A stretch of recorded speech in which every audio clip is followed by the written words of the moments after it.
আমরা যদি আল্লাহ রাসূল সাল্লাল্লাহু আলাইহি ওয়া আলিহি ওয়াসাল্লামের জীবনের দিকে একটু খেয়াল করি, তাহলে দেখবো যে নবী হওয়ার আগেও কিন্তু আল্লাহ রাসূল সাল্লাল্লাহু আলাইহি ওয়াসাল্লামের এই ক্যারেক্টারিস্টিক্স গুলো ছিল, এই ফিচারগুলো ছিল। উনি মানুষের অনেক কাজে এসেছেন, তিনি মানুষকে সাপোর্ট করতেন, বিপদে তাদের পাশে দাঁড়াতেন, তাই না?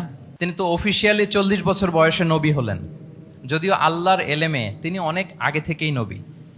কিন্তু দুনিয়াতে আল্লাহ রাসূল সাল্লাল্লাহু আলাইহি ওয়াসাল্লাম যখন 40 বছর বয়সে উপনীত হলেন, তখনই তো হেরা গুহায় নাজিল হলো, ইকরা বিসমি রাব্বিকাল্লাযী খালাক, read in the name of your Lord who has created. এই যে 5টা আয়াত নাজিল হলো, উনি নিয়ে আসলেন, কাঁপতে লাগলেন। খাদিজা রাদিয়াল্লাহু তাআলা আনহার কাছে বললেন যে, মনে হয় আমি মারা যাব, আমাকে কম্বল চাপা দাও, আমার ভয় লাগছে, আমি কাঁপছি। তখন খাদিজা রাদিয়াল্লাহু তাআলা আনহা ওনাকে আশ্বস্ত করলেন, ওয়াল্লাহি লা ইউখজিকাল্লাহু আবাদা, আপনি ভয় পাবেন না, আল্লাহ আপনাকে অপদস্থ করবেন না। ইন্নাকা লা তাসিলুর রাহিমা ওয়া তাসদুকুল হাদিসা, নিশ্চয়ই আপনি আত্মীয়তার সম্পর্ককে বজায় রাখেন, আপনি সবসময় সত্য কথা বলেন। ওয়া তাহমিলুল কাল্লা, আপনি মানুষের বোঝা বয়ে দেন। ওয়া তাকসিবুল মা'দুমা, যার উপার্জন করার কোনো সক্ষমতা নেই তার জন্য আপনি উপার্জন করেন, তাকে আপনি ফিনান্সিয়াল সাপোর্ট করেন। ওয়া তাকরিউদ দাইফা, আপনি মেহমানকে খাওয়ান। ওয়া তুঈনু আলা নাওয়াইবিল হক, সত্য যেখানে বিপন্ন সেখানে আপনি সত্যের বীর সেনানী হয়ে দাঁড়িয়ে যান।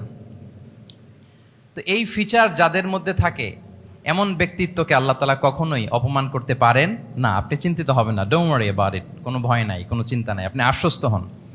তাহলে দেখেন, এই যে 6টা গুণের কথা খাদিজা রাদিয়াল্লাহু তাআলা আনহা বললেন, এগুলো কিন্তু রাসূল সাল্লাল্লাহু আলাইহি ওয়াসাল্লাম নবী হওয়ার আগের গুণ। অর্থাৎ 40 বছর বয়সে তিনি উপনীত হওয়ার আগেই ওনার এই অভ্যেস ছিল যে উনি অন্যের বোঝা বইয়ে দিতে হেল্প করতেন, মানুষকে সাপোর্ট করতেন। যার উপার্জন করার সুযোগ নাই, ক্ষমতা নাই, তাকে তিনি উপার্জন করে দিতেন, মানে তাকে ফিনান্সিয়ালি সাপোর্ট করতেন, মেহমান খাওয়াতেন। তার মানে নবী হওয়ার আগেই উনি জনকল্যাণমূলক কাজে নিজেকে সম্পৃক্ত রেখেছেন। মানুষকে তিনি সাপোর্ট করতেন, মানুষকে হেল্প করতেন, উনি মানুষের কাজে লাগতেন। আর যে মানুষের কাজে লাগে, মানুষের উপকারে আসে, জনকল্যাণমূলক কাজে নিজেকে সম্পৃক্ত রাখে, বাই ডিফল্ট সে নেতা, বাই ডিফল্ট সে কি নেতা হয়ে যায়। তাহলে to serve before to lead, নেতৃত্ব এটা আসলে পজিশনের সাথে সম্পৃক্ত না, ইটস অল অ্যাবাউট ইনফ্লুয়েন্স। আপনার বাবা নেতা ছিল, আপনি ছেলে, তো আপনি নেতা, এটাকে নেতৃত্ব বলে না। আপনি যদি মানুষকে প্রভাবিত করবার ক্ষমতা হাসিল করেন, মানুষের কাজে আসেন, আপনাকে যদি সমাজে কাজে লাগে, আপনি মানুষকে সাপোর্ট করেন, তখন আপনি নেতা হয়ে ওঠেন। তাহলে রাসূল সাল্লাল্লাহু আলাইহি ওয়াসাল্লামের লিডারশিপটা যদি বুঝতে হয়, প্রথম কথা হচ্ছে ওনার লিডারশিপের প্যাটার্নটা ছিল সার্ভেন্ট লিডারশিপ, মানে সার্ভিস দেওয়ার মধ্য দিয়ে উনি নেতা বনে গেছেন। নবী হওয়ার আগেই ওনার মধ্যে এই ট্রেড ছিল, উনি মানুষকে সার্ভিস দিতেন। আরবিতেও একটা কথা আছে, সাইয়্যিদুল কওমি খাদিমুহুম, মানে যিনি সমাজের নেতা তিনি হবে সমাজের সবচেয়ে বড় খাদেম।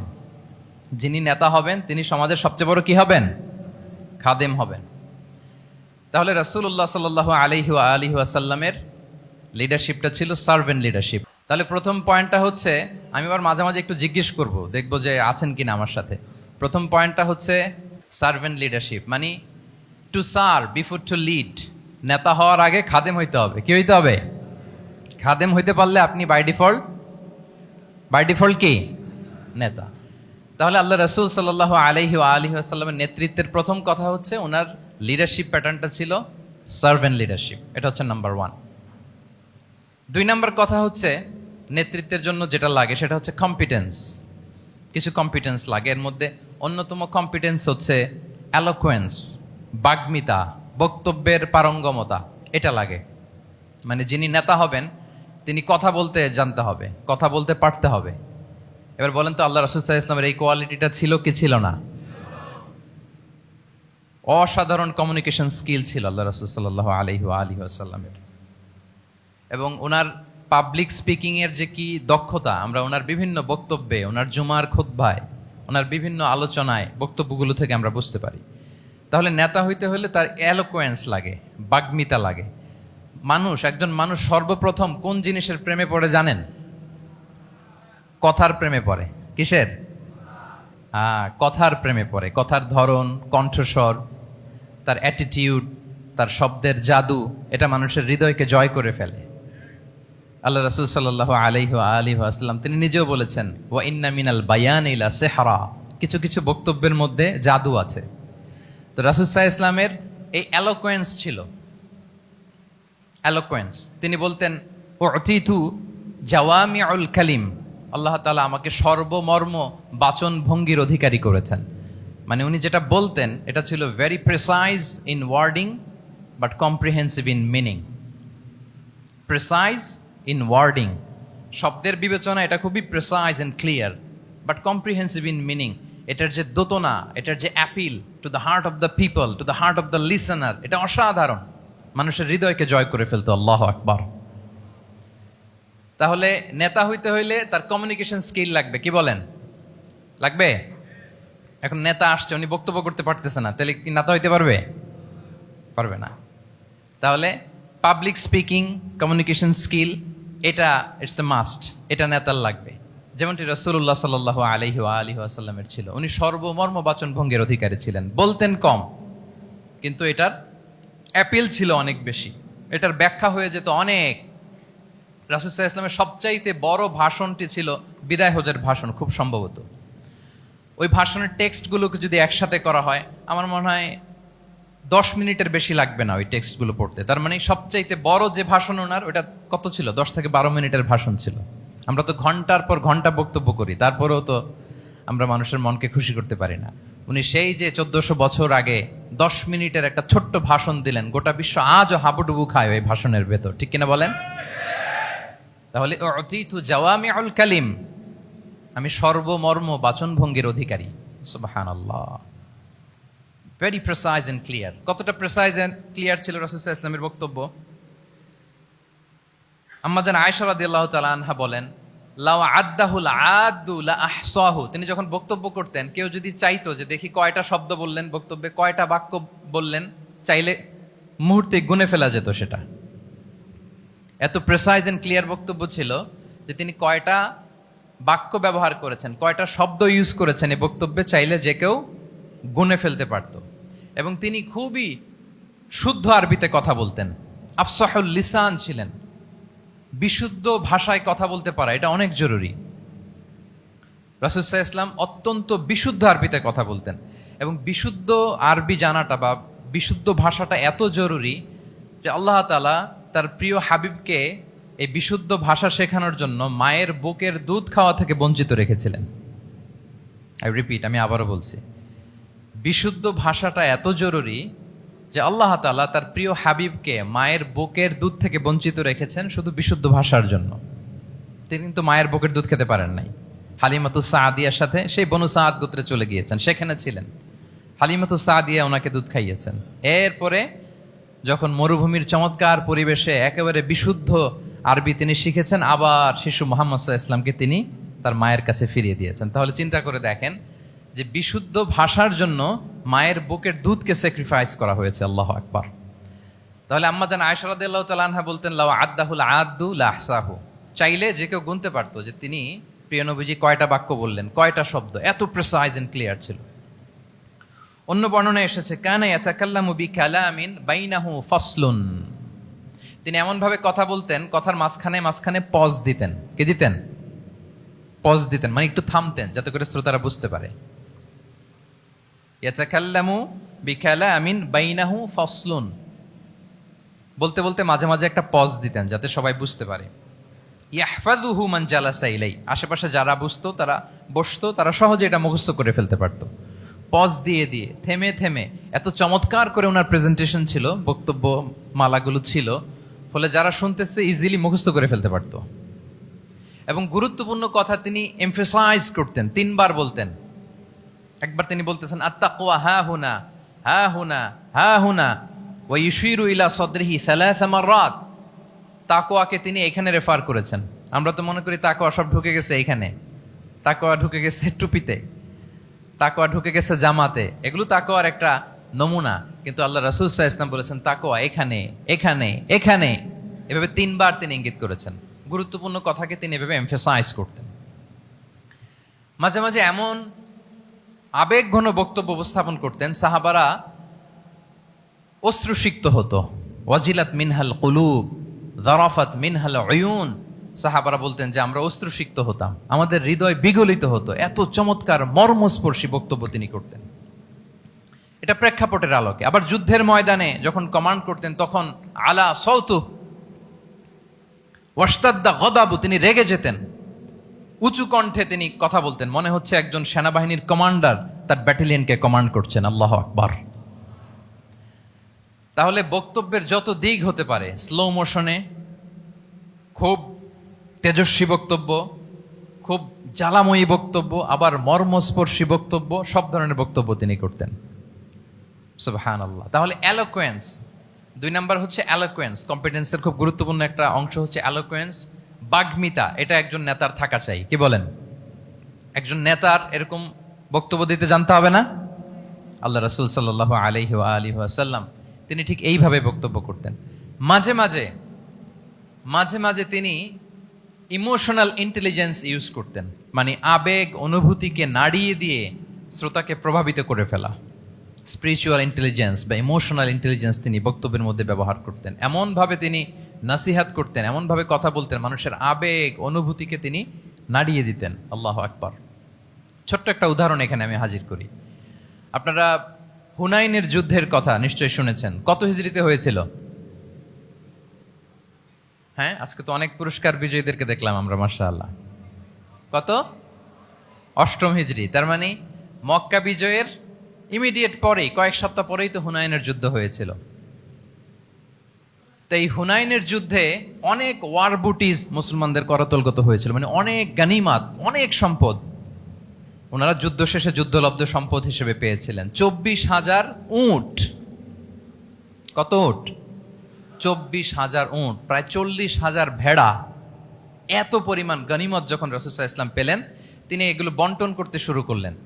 কিন্তু রাসূল সাল্লাল্লাহু আলাইহি ওয়াসাল্লাম তিনি বন্টন করতে যে আনসারি সাহাবীদেরকে, অর্থাৎ মদিনার যে সাহাবারা, তাদেরকে কিছুই দিলেন না, বরং তিনি মক্কার সাহাবাদেরকে দিলেন, অন্যান্য গোত্রের লোকদেরকে দিলেন, আশেপাশের সবাইকে দিলেন, কিন্তু দিলেন না কাদেরকে? আনসারি সাহাবীদেরকে। ফলে এত বিশাল ওয়ার বুটিজ, এর মধ্যে থেকে কিছুই আনসারিরা পেল না। ওনাদের মধ্যে ক্ষোভের জন্ম নিল, ওনাদের মধ্যে একটু অসন্তোষ তৈরি হলো, ক্ষোভের জন্ম হলো, এবং ক্ষোভ থেকে ওনারা সমালোচনা করতে আরম্ভ করলেন আল্লাহ রাসূল সাল্লাল্লাহু আলাইহি ওয়াসাল্লামের। এবং সমালোচনা করতে করতে এটা এমন পর্যায়ে চলে গেল, এক পর্যায়ে তারা বলতে আরম্ভ করলো যে আমরা ওনার জন্য জান দিলাম, জীবন দিলাম, আজকে উনি এত সম্পদ পেয়ে সব নিজ এলাকার লোকদের মাঝে বন্টন করে দিল, এটা কি ঠিক করলো উনি? আল্লাহ তাআলা আল্লাহর নবীকে ক্ষমা করুক, আল্লাহ তার রাসূলকে ক্ষমা করুক। মানে কেমন যেন রাসূল একটা ভুল করে ফেলছেন, রাসূল সাল্লাল্লাহু আলাইহি ওয়াসাল্লাম ওনাদেরকে দিতে বাধ্য ছিলেন, এটা যেহেতু দেন নাই, আল্লাহ তার রাসূলকে ক্ষমা করুক, এরকম একটা কথা তারা বলে ফেলতেন। তো এটা তো অনেক বড় কথা। আল্লাহ রাসূল সাল্লাল্লাহু আলাইহি ওয়া আলিহি ওয়াসাল্লাম যখন এই কথা শুনলেন, তখন তিনি আনসারী সাহাবীদেরকে জড়ো করে একটা গেট টুগেদার করে এমন ইমোশনালি ওনাদেরকে কাবু করলেন, ইমোশনাল ইন্টেলিজেন্স ইউজ করলেন। এখানে তারা এসেছিল ক্ষোভ নিয়ে, অসন্তোষ নিয়ে, পরে সবাই কান্না করে রাসূল সাল্লাল্লাহু আলাইহি ওয়াসাল্লামের কাছে ক্ষমা চেয়ে সেই মজলিস থেকে উঠতে বাধ্য হয়েছে। তিনি সবাইকে ডেকে বললেন, ইয়া মা'আশারাল আনসার, আলাম আতিকুম দুল্লালান ফাহাদাকুমুল্লাহ ওয়া আলাতান ফাআগনাকুমুল্লাহ ওয়া আ'দাআন ফাআল্লাফাল্লাহু বাইনা কুলুবিকুম। চমৎকার চমৎকার এক্সপ্রেশন, যে ওহে আনসাররা, আমি কি তোমাদেরকে পথভ্রষ্ট পাইনি, পথহারা পাইনি? আমার ওসিলায় তোমরা হেদায়েতের দেখা পেয়েছো। আমি কি তোমাদেরকে নিঃস্ব পাইনি? আমার ওসিলায় তোমরা সমৃদ্ধ হয়েছো, সম্পদশালী হয়েছো। আমি কি তোমাদেরকে যুদ্ধরত অবস্থায় পাইনি? আউস খাজরাজ তোমরা তো ফাইট করতেছিলে ইচ আদার, আমি যে তোমাদের মধ্যে সম্প্রীতি আর ভালোবাসার মেলবন্ধনে তোমাদেরকে একত্রিত করে দিলাম। আওয়াজাতুম ফি আনফুসিকুম ফি লুআআতিম মিনাদ দুনিয়া, আর দুনিয়ার সামান্য কিছু জিনিসের কারণে তোমরা মনে কষ্ট পাচ্ছ, যেটা দিয়ে আমি কিছু মুসলিমদের হৃদয়কে আকৃষ্ট করছিলাম।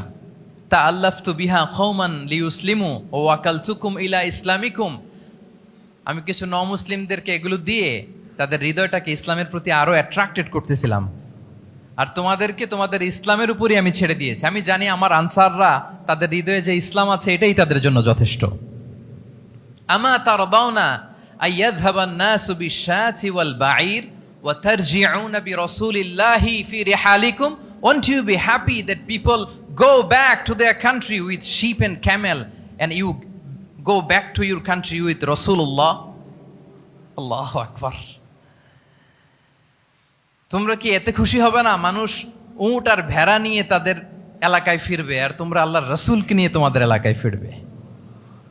এরকম একটার পর একটা ইমোশনালি রাসূল সাল্লাল্লাহু আলাইহি ওয়াসাল্লাম যখন আনসার সাহাবীদেরকে কাবু করতে লাগলেন, ওনারা এমনভাবে কান্নার রোল জুড়ে দিল, এমনভাবে অনুতপ্ত হলো, কাঁদতে শুরু করলো।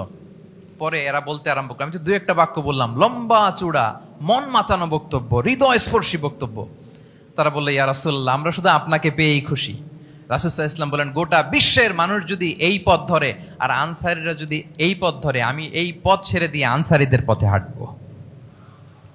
আল্লাহ, তুমি আনসারদের ক্ষমা করো, তাদের সন্তানদের ক্ষমা করো, তাদের নাতিদেরকে ক্ষমা করো। এভাবে মর্মস্পর্শী বক্তব্য যখন ইমোশনাল ইন্টেলিজেন্স দিয়ে যখন রাসূল সাল্লাল্লাহু আলাইহি ওয়াসাল্লাম বললেন, সব আনসারী সাহাবারা কাঁদতে আরম্ভ করলেন। সবাই ফাবাকাল কওমু হাত্তা আখদালু লুহাহুম, তাদের প্রত্যেকের দাড়ি ভিজে গেল, এমন কান্না জুড়ে দিল। আল্লাহু আকবার। তাহলে এটা ছিল রাসূল সাল্লাল্লাহু আলাইহি ওয়াসাল্লামের বক্তব্যের মাধ্যমে শ্রোতাদের মাঝখানে প্রভাব সৃষ্টি করার ক্ষমতা। চিন্তা করতে পারেন, হৃদয় কেঁপে ওঠে না এই কথা শুনলে? Won't you be happy? People go back to their home with sheep and camel and you take the messenger of Allah with you.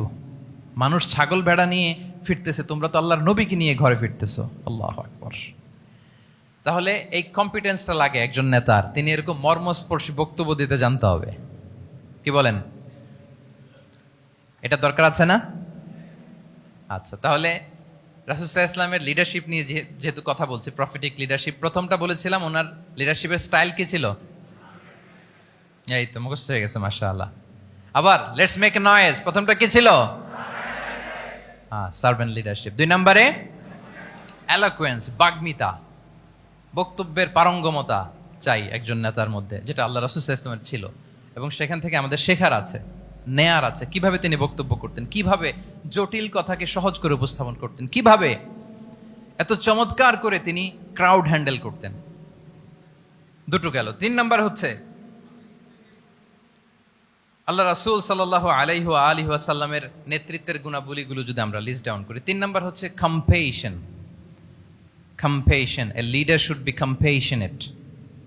3 number হচ্ছে কম্পেশন, মানে সফট হার্টেড, দয়াদ্র হৃদয় হতে হবে। আপনি মানুষের দুঃখ যদি আপনাকে কাঁদায়, তবেই আপনি নেতা। কি বলেন?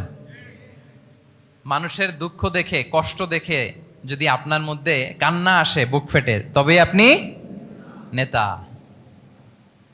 তাহলে দয়াদ্র হতে হয় নেতাকে, তাকে দয়ালু হতে হয়, কম্পেশনেট হতে হয়, দয়াদ্র হৃদয়ের হতে হয়। আমরা আল্লাহ রাসূল সাল্লাল্লাহু আলাইহি ওয়াসাল্লামের দিকে যদি তাকাই, ওনার তো একটা উপাধি হচ্ছে রাহমাতাল লিল আলামিন।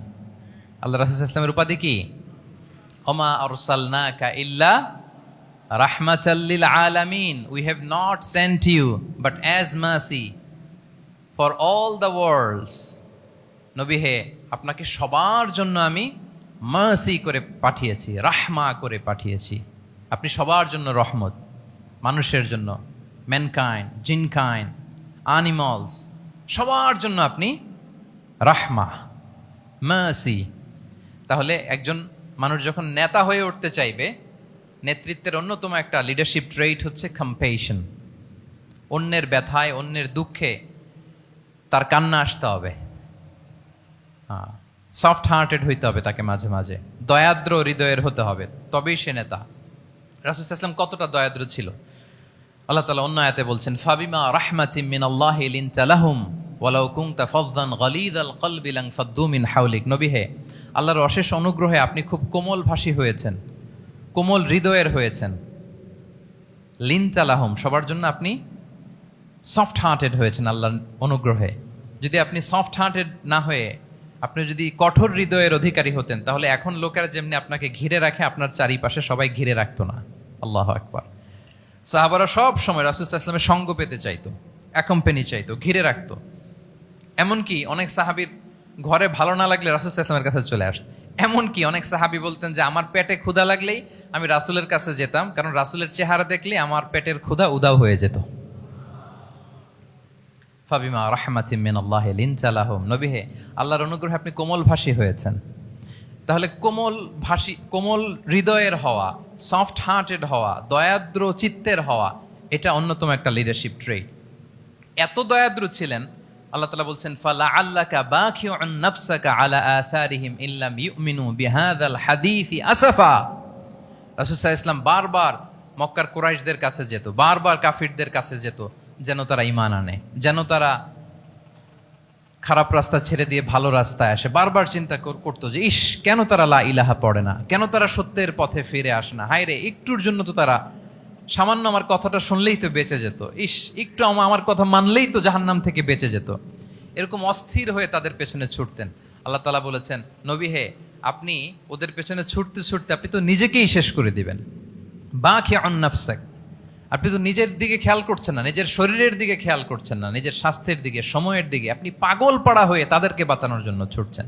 তাহলে কতটা দয়াদ্র কোমল হৃদয়ের অধিকারী হলে যে কাফেররা রাসূল সাল্লাল্লাহু আলাইহি ওয়াসাল্লামকে ফিজিক্যালি মেন্টালি এমন কোনো টর্চার নেই করে নাই, তাদের পিছনে পিছনে ছুটতেন তিনি। হায় রে, একটু যদি ইমানের রাস্তায় আনা যায়, কোনোভাবে যদি তাদেরকে বুঝিয়ে কনভিন্স করা যায়। তাহলে কম্প্যাশনেট, দয়ালু হওয়া, এটা নেতৃত্বের অন্যতম একটা গুণ। আপনার হৃদয়ে দয়া থাকতে হবে, মায়া থাকতে হবে সবার জন্য, কারণ নেতা তিনি তো সবার।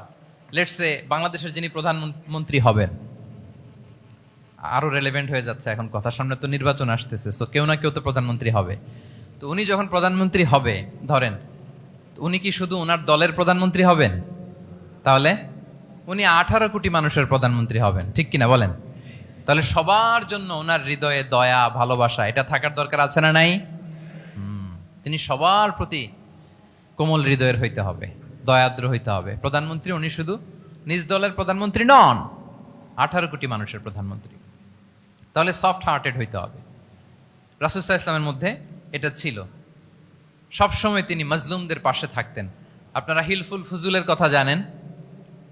ওনার বয়স যখন 35, ইয়ামানের এক ব্যবসায়ী আসছিল মক্কায় ব্যবসা করতে। পণ্য বিক্রির পরে আস ইবনে ওয়াইল নামে এক দুষ্ট জালেম, সে পণ্য নিয়ে বলে, আমরা এই এলাকার লোক, আমরা দাম দিব না, কি করতে পারো করো। এই লোক কান্না জুড়ে দিল। তার কান্না দেখে রাসূল সাল্লাল্লাহু আলাইহি ওয়াসাল্লামের হৃদয়ে দয়া হলো। তিনি ওনার চাচা জুবাইর ইবনে আব্দুল মুত্তালিব সহ ওনার মতো যারা ইয়াং স্টার আছে সবাইকে নিয়ে একটা সংঘ করলেন। এটাই তো হালাফুল ফুদুল, মূলত নাম হচ্ছে হালাফুল মুত্তাইয়িবিন। জাহিলি যুগে ওনাদের প্রথা ছিল, কোনো একটা ভালো কাজে কেউ যখন এক হতো, রং ভর্তি বালতির ভেতরে হাত ঢুকিয়ে তারা পাথরের মধ্যে ওই হাতের ছাপ দিত, সবাই ওইখানে ছাপ দিত। ফলে কাইন্ড অফ কভেনেন্ট, এটা একটা চুক্তির মতো, যে আমরা চুক্তিবদ্ধ হলাম, এগ্রিমেন্ট করলাম যে আমরা সবাই এক। তো রাসূল সাল্লাল্লাহু আলাইহি ওয়াসাল্লাম ওনার মতো ইয়াংস্টারদেরকে নিয়ে এই হালাফুল মুত্তাইয়িবিন বা হালাফুল ফুদুল করেছেন। এবং এটার মূল কথা ছিল, মূল স্লোগান ছিল, নাহনু মাআল মাজলুম দিদ্দা যালিম, আমরা সবসময় মাজলুমের পক্ষে থাকবো, জালিমের বিপক্ষে। এটা ছিল হিলফুল ফুজুলের কি মূল শিক্ষা। এভাবে সব সময় তিনি মাজলুমদের সাথে ছিলেন। শ্রমিক সাহাবীদেরকে বড্ড ভালোবাসতেন, শ্রমজীবীদেরকে বড্ড ভালোবাসতেন। এমনকি বিদায় হজের মতো এরকম গুরুত্বপূর্ণ ভাষণও শ্রমজীবীদের কথা বাদ যায়নি, গরিবদের কথা বাদ যায়নি। আরিকাআকুম আতঈমুহুম মিম্মা তাআকুলুন ওয়ালবাসুহুম মিম্মা তালবাসুন। খবরদার, সেদিনও বলেছিলেন সেই বিদায় হজের ভাষণে, তোমরা তোমাদের শ্রমজীবী লোকদের কথা ভুলে যেও না, তোমাদের স্টাফদের কথা, তোমাদের দাস দাসীদের কথা। তোমরা যা খাবে সেখান থেকে তাদেরও খাওয়াবে, তোমরা যে পোশাক পরবে সেখান থেকে তাদেরও পোশাকের ব্যবস্থা করবে। আল্লাহু আকবার। তাহলে রাহমাতাল লিল আলামিন, তিনি ছিলেন কম্প্যাশনেট, দয়ালু হৃদয়ের অধিকারী। তাহলে নেতা হইতে হলে তার হৃদয়ে কি থাকা লাগবে? দয়া। তাহলে 3 নম্বর পয়েন্টটা কি? হ্যাঁ কি সবাই বলি 3 নম্বর পয়েন্টটা কি? কম্প্যাশন, অনুগ্রহ বা দয়া, এটা একজন নেতার হৃদয়ে থাকা চাই। 4 নম্বরে হচ্ছে ইন্টেগ্রিটি। ইন্টেগ্রিটি মানে সততা, নৈতিকতা থাকতে হবে। এটা অন্যতম একটা লিডারশিপ ট্রেট। এটার বড় ক্রাইসিস এখন ইন্টিগ্রিটির। রাসূল সাল্লাল্লাহু আলাইহি ওয়াসাল্লামের লিডারশিপটা ছিল এথিক্যাল লিডারশিপ, কিন্তু এইটার অনেক বড় ক্রাইসিস আমাদের সমাজে, আমাদের নেতৃত্বের মাঝে। কি বলেন? নৈতিকতার ঘাটতি আছে না? নৈতিকতা বিবর্জিত নেতৃত্ব, এটা দিয়ে কিছুই হয় না। একটা জাতির ধ্বংসের জন্য নৈতিকতা বিবর্জিত নেতৃত্বই যথেষ্ট। এজন্য নৈতিকতা লাগবে, ইন্টিগ্রিটি, সততা। আমরা যদি আল্লাহ রাসূল সাল্লাল্লাহু আলাইহি ওয়াসাল্লামের নেতৃত্বের দিকে তাকাই, তাহলে ওনার সততা, ওনার সত্যবাদিতা, ওনার আমানতদারিতা নিয়ে যদি আমরা একটু সিরাতের পরতে পরতে খেয়াল করি, এমনকি নবী হওয়ার আগে যদি খেয়াল করি, তাহলে দেখব যে মক্কার লোকেরা আল্লাহ রাসূল সাল্লাল্লাহু আলাইহি ইসলামকে আস-সাদিক আল আমিন উপাধিতে ভূষিত করেছেন। সুবহানাল্লাহ, মানে সত্যবাদী, ট্রুথফুল এন্ড ট্রাস্টওয়ার্দি। স্বয়ং মক্কার লোকেরা, মক্কার মুশরিকরা রাসূল সাল্লাল্লাহু আলাইহি ইসলামকে উপাধি দিয়েছিলেন আল আমিন। কি উপাধি দিয়েছিলেন? আল আমিন। তার মানে কখনো মিথ্যা বলেননি, কখনো আমানতের খেয়ানত করেননি। যখন আয়াত নাজিল হলো ওয়া আনজির আশিরাতাকাল আকরাবিন, হে নবী আপনি আপনার নিকট আত্মীয়দেরকে সতর্ক করুন জাহান্নামের আযাবের, তিনি সাফা পাহাড়ের চূড়ায় উঠে গেলেন, ডাকতে আরম্ভ করলেন, ও মক্কার লোকেরা, ও আমার আত্মীয়রা, আমি যদি বলি এই পাহাড়ের পেছনে একদল ঘোড় সাওয়ার সশস্ত্র ব্যাটালিয়ন তোমাদেরকে এখনই অ্যাটাক করবে, তোমরা কি বিশ্বাস করবে? আকুনতুম মুসাদ্দিকিয়া, আমার কথা বিশ্বাস করবে? মক্কাবাসী এক বাক্যে কি বলেছিল জানেন? তারা বলেছিল নাম, অবশ্যই বিশ্বাস করব। আমি যদি বলি তোমাদেরকে অ্যাটাক করার জন্য প্রস্তুত একদল ঘোড়সাওয়ার, বিশ্বাস করবে? আকুনতুম মুসাদ্দিকিয়া, সবাই কি বলেছিল? নাম, অবশ্যই বিশ্বাস করব। কেন বিশ্বাস করবে? বলে যে মা জাররাবনা আলাইকা ইল্লা সিদকা, we have never ever experienced a single lie from you in our life. আমরা জীবনে কোনোদিন তোমার মিথ্যা বলতে শুনি নাই। আল্লাহু আকবার। তাহলে দেখেন এই বাক্যটার ওজন কত দেখেন, মা জাররাবনা আলাইকা ইল্লা সিদকান, আমরা কখনো তোমার থেকে মিথ্যা শুনি নাই। তার মানে এক বাক্যে রাসূল সাল্লাল্লাহু আলাইহি ওয়াসাল্লামের বিগত 40 বছরের হিস্ট্রি ফুটে উঠছে। কি বলেন? বিগত 40 বছরের হিস্ট্রি এই বাক্যে আছে না নাই? মা জাররাবনা আলাইকা ইল্লা সিদকান, আমি তো কোনোদিন মিথ্যা শুনি নাই তোমার জবান থেকে, তো কেন বিশ্বাস করব না? কি নিঃসংকোচ স্বীকৃতি এলাকার লোকদের, জীবনে আমরা কোনোদিন তোমার মুখ থেকে মিথ্যা শুনি নাই, তো তুমি যদি বলো যে ঘোড়সাওয়ার অ্যাটাক করার জন্য রেডি, অবশ্যই বিশ্বাস করবো, তুমি সত্যবাদী। আল্লাহু আকবার। এইটা আমাদের সমাজে অনেক বড় ক্রাইসিস, আমানতদারিতা, ট্রাস্টওয়ার্দিনেস। যত বড় নেতা দেখা যায় তত বেশি দুর্নীতিগ্রস্ত, ঠিক কিনা বলেন? যত বড় নেতা তত বেশি টাকা পাচার করার রেকর্ড তার বেশি, ঠিক কিনা? মানে উল্টা হয়ে গেছে, যেটা সবচেয়ে ইন্টিগ্রিটি বেশি দরকার ছিল এটা আমাদের কম। সো এখান থেকে আমাদের শিখতে হবে, অনেক কিছু রিভাইজ করতে হবে আমাদেরকে। এই যে নতুন বাংলাদেশের চমৎকার সময় এসেছে, আর 54 বছরও হয়তো আমরা এই সুযোগ পাবো না, ঠিক কিনা? এজন্য আমাদেরকে শিখতে হবে রাসূল সাল্লাল্লাহু আলাইহি ওয়াসাল্লামের যে ইন্টিগ্রিটি, ওনার যে ট্রাস্টওয়ার্দিনেস, এই আমানতদারিতা থেকে আমাদেরকে শিখতে হবে। আমাদের নেতাদেরকেও আমানতদার হইতে হবে। প্রিয় ভাইয়েরা, তাহলে নেতাকে আস্থার জায়গা তৈরি করে নিতে হয়। রাসূল সাল্লাল্লাহু আলাইহি ওয়াসাল্লাম এটা ধীরে ধীরে তৈরি করেছেন। আপনারা জানেন যে উনি নবুয়তের আগে পার্টনারশিপে বিজনেস করতেন খাদিজা রাদিয়াল্লাহু তাআলা আনহার সাথে, মানে খাদিজা রাদিয়াল্লাহু তাআলা আনহার ইনভেস্টমেন্ট আর উনি শ্রম দিতেন। তো উনি সিরিয়াতে গিয়েছেন পণ্য নিয়ে, মালামাল নিয়ে। ওনার ব্যবসা বাণিজ্যের ধরন কেমন এটা দেখবার জন্য খাদিজা রাদিয়াল্লাহু তাআলা আনহা ওনার এক বান্ধবীকে পাঠিয়েছিলেন ওই ক্যারাভ্যানে, ওই কাফেলায়। নাম ছিল মাইসারা। কি নাম? মাইসারা। তো মাইসারাকে বলেছে, মাইসারা তুমি দেখবা যে টাকা পয়সা আবার উল্টাপাল্টা করে কিনা, ঠিকঠাক মতো ব্যবসা করে কিনা, আমার huge investment, on behalf of me তুমি এই ক্যারাভানে থাকবে আর দেখবে যে মোহাম্মদ ঠিকঠাক বিজনেসটা করে কিনা। আল্লাহু আকবার। মাইসারা এই সফর শেষে এসে খাদিজা রাদিয়াল্লাহু তাআলা আনহার কাছে এমন পজিটিভ রিভিউ দিয়েছে, এই রিভিউ শুনেই খাদিজা রাদিয়াল্লাহু তাআলা আনহা বিষ্ণু ইসলামকে বিয়ে করার জন্য রাজি হয়ে গেছেন। আলহামদুলিল্লাহ। মাইসারা এসে রিভিউ দিতে লাগলো যে মোহাম্মদ সে সবার চেয়ে আলাদা সাল্লাল্লাহু আলাইহি ওয়াসাল্লাম। তার ওঠা বসা, তার চলন বলন, তার কথন, তার ডিলিংস, তার লেনদেন সব আলাদা, অসাধারণ তিনি। আল্লাহু আকবার, তিনি অসাধারণ।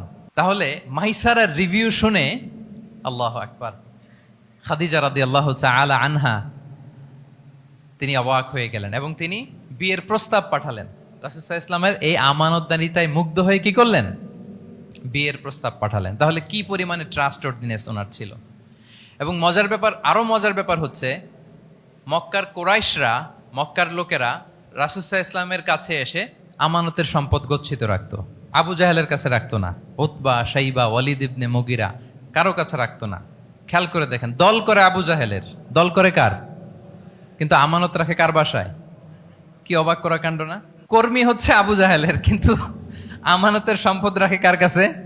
মুহাম্মদ সাল্লাল্লাহু আলাইহি ওয়াসাল্লামের বাসায়। রাসূল সাল্লাল্লাহু আলাইহি ওয়াসাল্লাম যেদিন হিজরত করবেন, উনি সাইয়েদনা আলী রাদিয়াল্লাহু তাআলা আনহুকে অ্যাসাইন করে গিয়েছেন যে আলী তুমি থাকো, তুমি কয়েকদিন পরে মদিনায় হিজরতে যাবা, আমার কাছে যত আমানতের সম্পদ আছে এগুলো তুমি আগে বিলি করে তারপরে যাবে। রাসূল ইসলাম আবু বকর রাদিয়াল্লাহু তাআলা আনহুকে নিয়ে চলে গেলেন। আলী রাদিয়াল্লাহু তাআলা আনহুর টানা 3 দিন লেগেছে যে ডেপোজিটগুলো রাসূল সাল্লাল্লাহু আলাইহি ওয়াসাল্লামের কাছে ছিল, আমানতের যে জিনিসগুলো ছিল এগুলো বন্টন করতে সাইয়েদনা আলী রাদিয়াল্লাহু তাআলা আনহু 3 দিন সময় নিয়েছেন। 3 দিন, এত পরিমাণ আমানতের সম্পদ রাসূল সাল্লাল্লাহু আলাইহি ওয়াসাল্লামের কাছে ছিল। আল্লাহু আকবার। তাহলে এই আমানতদারিতা, সততা, অনেস্টি, ট্রাস্টওয়ার্দিনেস, এটা অনেক জরুরি নেতৃত্বের জন্য। নেতা হতে চাইলে তাকে আমানতদার হইতে হবে। যদি একজন ট্রু লিডার কেউ হতে চায় তার মধ্যে আমানতদারিতা চাই। কি চাই? আমানতদার। তাহলে ইন্টিগ্রিটি। 4 নাম্বার পয়েন্ট কি ছিল? ইন্টিগ্রিটি। আপনারা বোরিং হচ্ছেন না তো? কষ্ট হচ্ছে? আচ্ছা, 5 নাম্বারে হচ্ছে good interaction with followers. Good interaction with followers মানে নেতার তার ফলোয়ারের সাথে কি লাগবে? ভালো ইন্টারাকশন লাগবে, সুন্দর একটা সম্পর্ক লাগবে, ভালো বোঝাপড়া চাই। একজন ভালো নেতৃত্বের বৈশিষ্ট্য হচ্ছে নেতা তার ফলোয়ারের সাথে কি করবে? ইন্টারেক্ট করবে। এখানেই বস আর লিডারের মধ্যে পার্থক্য। বস কি করে? খালি হুকুম, অর্ডার করে শুধু। বসের কাজ হচ্ছে এই ডুজ অ্যান্ড ডোন্টস বলে দেয়, এইটা করা যাবে ওইটা করা যাবে, মানে অর্ডার করে, ডিরেক্ট করে। কিন্তু লিডার কি করে? গাইড করে, মেন্টরিং করে, ইন্সপায়ার করে, মোটিভেট করে। So here is the difference between leader and boss. তাহলে বসই হওয়া যাবে না। নেতা হইতে চাইলে বসই হওয়া যাবে না। You have to interact with your followers. আপনার ফলোয়ারের সাথে ইন্টারাকশন লাগবে, তবেই আপনি নেতা। আমরা দেখি রাসূল সাল্লাল্লাহু আলাইহি ওয়াসাল্লামের কেমন ইন্টারাকশন ছিল। রাসূল সাল্লাল্লাহু আলাইহি ওয়াসাল্লাম যে কোনো বড় ডিসিশনে সাহাবাদের সাথে কনসালটেশন করতেন, পরামর্শ করতেন, তারপরে সিদ্ধান্ত নিতেন। ওয়াশাবিরহুম ফিল আমর, এই আয়াতের ভিত্তিতে তিনি সবার সাথে কি করে নিতেন? সাহাবাদের সাথে পরামর্শ করে নিতেন। আপনারা দ্বিতীয় হিজরির যে বদরের যুদ্ধের কথা জানেন। বদরের প্রান্তরটা মদিনা থেকে প্রায় 130 কিলো দক্ষিণ পশ্চিমে। তো ওখানে গেলেন মদিনা থেকে। তিনি যাওয়ার পরে এক জায়গায় তিনি সেনা ক্যাম্প স্থাপন করলেন। স্থাপন করার পরে হাব্বাব ইবনুল মুনজির রাদিয়াল্লাহু তাআলা আনহু তিনি জিজ্ঞেস করলেন, ইয়া রাসূলুল্লাহ, এই যে আপনি এই জায়গায় বদরের প্রান্তরে সেনা শিবির স্থাপন করলেন, সেনা ক্যাম্প স্থাপন করলেন, এটা কি আল্লাহর দেখিয়ে দেয়া কোনো জায়গা নাকি আপনার ইচ্ছায়? তিনি বললেন, আমানজিলান আনসালাকাল্লাহু লাইসা লানা আন নাতাকদ্দামাহু ওয়ালা নাতাআখারা আনহু। এটা কি একেবারে ফিক্সড আল্লাহর পক্ষ থেকে ওহী যে এখানেই সেনা শিবির স্থাপন করতে হবে, নাকি আমহু আর রায়ু ওয়াল হারবু ওয়াল মাকিদা, নাকি এটা যুদ্ধের কৌশল হিসেবে আপনি নিজ থেকে করেছেন? রাসূল সাল্লাল্লাহু আলাইহি ওয়াসাল্লাম বললেন, না, এটা কোনো ওহী না। আমার কাছে মনে হয়েছে, আমার যে অ্যানালিসিস, আমার মনে হয়েছে বদরের যুদ্ধে এখানেই আমাদের পজিশনিংটা হইলে ভালো হয়। হাব্বাব ইবনে মুনজির রাদিয়াল্লাহু তাআলা আনহু বলেন, না, ইদান লাইসা হাযা বিমানসিল ইয়া রাসূলুল্লাহ। তাহলে এইখানে যদি আপনার নিজ থেকে আপনি এটা ডিসাইড করেন, আমি আপনার অনুমতিক্রমে বলতে চাই ইয়া রাসূলুল্লাহ, এটা সুন্দর জায়গা হয়নি। সুন্দর জায়গা হয়নি? তাহলে কোথায়? হাব্বাব বললেন, ওইখানে, ওই যে বদরের একটা কুয়া আছে, এখানে পানির সোর্স আছে। আমরা যদি ওইখানে একটা ব্লকেট দিয়ে দাঁড়াতে পারি, তাহলে কোরাইশরা এসে আর পানি খেতে পারবে না। ওরা পানি না খেয়েই মরবে, যুদ্ধেও মরবে, পানির অভাবেও মরবে। আল্লাহু আকবার। এক মুহূর্ত দেরি করলেন না রাসূল সাল্লাল্লাহু আলাইহি ওয়াসাল্লাম। এই অপিনিয়ন পাওয়ার সাথে সাথেই বললেন, এই সেনা ক্যাম্প এখান থেকে উঠে হাব্বাব যেখানে বলেছে ওইখানে যে সেনা শিবির স্থাপন করো। 1 সেকেন্ডও দেরি করেন নাই। তাহলে কোনো ইগোইস্টিক ঝামেলা ছিল না, ভেরি অ্যাকোমোডেটিভ ছিলেন রাসূল সাল্লাল্লাহু আলাইহি ওয়াসাল্লাম। আমরা অনেক সময় নতুন কোনো কথা শুনলে, কোনো রিফর্ম শুনলে, শ্রোতাদের মধ্যে থেকে কিছু একটা শুনলে আটকে উঠি, চেঞ্জ করতে চাই না, রিজিড হয়ে থাকে। এই রিজিডিটি রাসূল সাল্লাল্লাহু আলাইহি ওয়াসাল্লামের মধ্যে ছিল না। ভেরি অ্যাকোমোডেটিভ ছিলেন, ইজিলি ওপেন আপ করতে পারতেন। মুহূর্তেই বলেন, ঠিক আছে, আমি যেখানে করেছি আসলে ঠিক হয়নি। হাব্বাব যেখানে বলেছে সবাই ওখানে যে সেনা ক্যাম্প স্থাপন করো। আল্লাহু আকবার। উনি চাইলে বলতে পারতেন, এই হাব্বাব, তুমি কি আমার চেয়ে বেশি বুঝো? আমি তো নবী, তুমি আমার উম্মাহ, আমার কাছে ওহী আসে। কোনো ধরনের আর্গুমেন্টে না, যে সরাসরি রাসূল সাল্লাল্লাহু আলাইহি ওয়াসাল্লাম এটাকে মেনে নিলেন। আল্লাহু আকবার। তাহলে এই যে ইন্টারাকশন, দেখেন কত চমৎকার ইন্টারাকশন ছিল সাহাবীদের সাথে রাসূলুল্লাহ সাল্লাল্লাহু আলাইহি ওয়াসাল্লাম। তাহলে good interaction with your followers, এটা জরুরি। আমরা যদি খন্দকের ঘটনা দেখি, খন্দকের যে পরীক্ষা খনন করা হয়েছিল, এটা কিন্তু কোনো মদিনার বা মক্কার কোনো আরাবিয়ান সাহাবাদের কাছ থেকে এই পরামর্শ আসেনি। এসেছে কার কাছ থেকে? সালমান আল ফারিসি। বাড়ি কই? সেই ইরান, ইয়ামান না, ইরানে। উনি হি ওয়াজ পার্সিয়ান, উনি ইরান থেকে আসছে। ফারিসি, সালমান আল ফারিসি, পারস্য থেকে আসা। ওনার কথা অনুযায়ী তিনি বলেছেন। এবং বলেছেন সালমান মিন্না আহলাল বাইত, ওনাকে আহলে বাইতের স্ট্যাটাস তিনি দিয়েছেন। আল্লাহু আকবার। তাহলে ইজিলি তিনি সাহাবীদের কাছ থেকে চমৎকার অপিনিয়ন আসলে সেটাকে পিক করতেন এবং তাদের সাথে চমৎকার ইন্টারেকশন ছিল। সাহাবীদের সাথে, ফলোয়ারদের সাথে ওনার কতটা গভীর ইন্টারেকশন ছিল, ছোট্ট একটা হাদিস বলে, হাদিসটা সহিহ মুসনাদে আহমদ ইবনে হাম্বালে এসছে, আমি এই পয়েন্টটা শেষ করছি। রাসূল সাল্লাল্লাহু আলাইহি ওয়াসাল্লামের যুগে এক সাহাবী ছিল, তার নাম ছিল জাহির ইবনে হারাম আল আশজাঈ।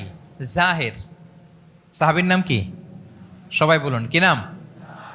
জাহির রাদিয়াল্লাহু তাআলা আনহু। উনি মদিনায় থাকতেন না, উনি মরুপল্লীতে থাকতেন, মানে বেদুইন ছিলেন আর কি।